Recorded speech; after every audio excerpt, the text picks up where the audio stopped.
تعال اقول لك على اهم خبرين للاهلي النهارده، بس الاخير مفاجأة. بس مبدئيا صلي على حبيبك النبي علشان انا وانت ناخد حسنات.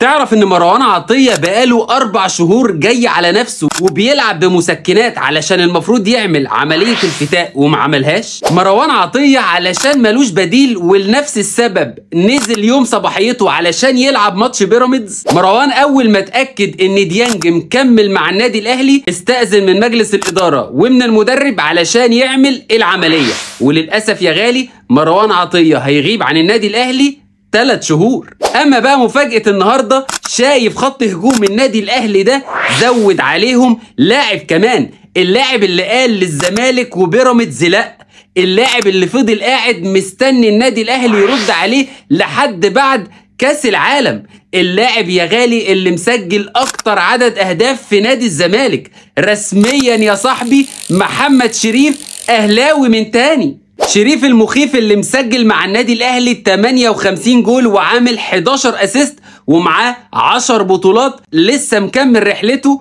مع النادي الاهلي.